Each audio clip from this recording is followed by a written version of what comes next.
جب میت کو قبر میں رکھا جاتا ہے تو اس پہ کیا بیتتی ہے. ایک اچھا آرٹیکل تھا, مضمون بڑا جامع بھی تھا.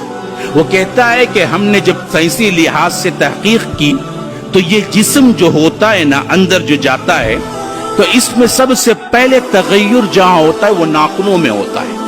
ایک دن ایک رات کے اندر ناخن جھڑنا شروع ہو جاتے ہیں, اور پھر اس کے بعد اندر سے باڈی پکنا شروع ہوتی ہے, اور 3 دن نہیں گزرتے ہیں باڈی پوری کی پوری پک کے ایک ہی جگہ ہوتی ہے جہاں پھٹنے کے لیے اس کے لیے راہ ہوتی ہے, وہ پیٹ ہوتا ہے, اور پیٹ پھٹ جاتا ہے.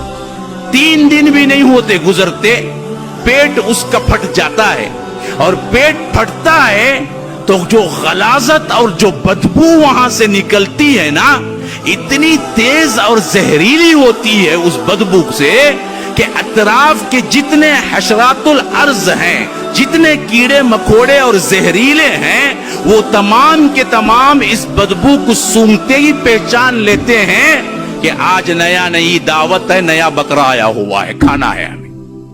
ہاں, اللہ نے وہ سینس رکھا ہے اس کے اندر.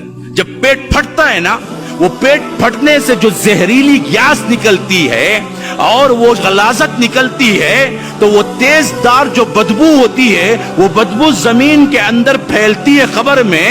تو سائنسدان لکھتے ہیں, کہتے ہیں کہ وہ دراصل جیسے ہی آگے جاتی ہے تو مٹی کے اندر جو حشرات الارض ہیں اور خاص کر زہریلے کیڑے مکوڑے ہیں, ان کو وہ سینس جیسے ہی لگتی ہے, ان کو معلوم ہو جاتا ہے کہ نیا مردہ ابھی دفن ہوا ہے, کھانے کے لیے جمع ہو جاؤ, آج رات دعوت ہے. تو وہ پورے کے پورے جمع ہو جاتے ہیں.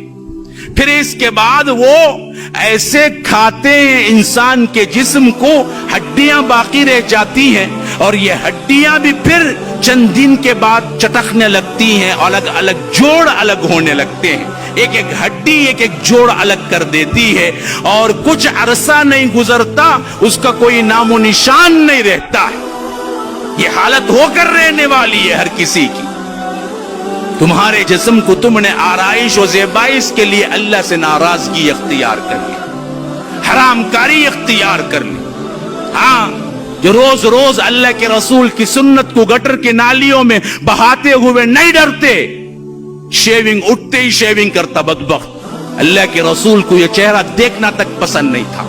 تم حوض کوثر کا جام لوگے شیونگ کر کے مر کے, یاد رکھو وہیں تمہاری کیا سختی شروع ہو جائے گی جب ملک الموت دیکھیں گے میت آئی ہے بغیر داڑھی کے, پکڑو اسے.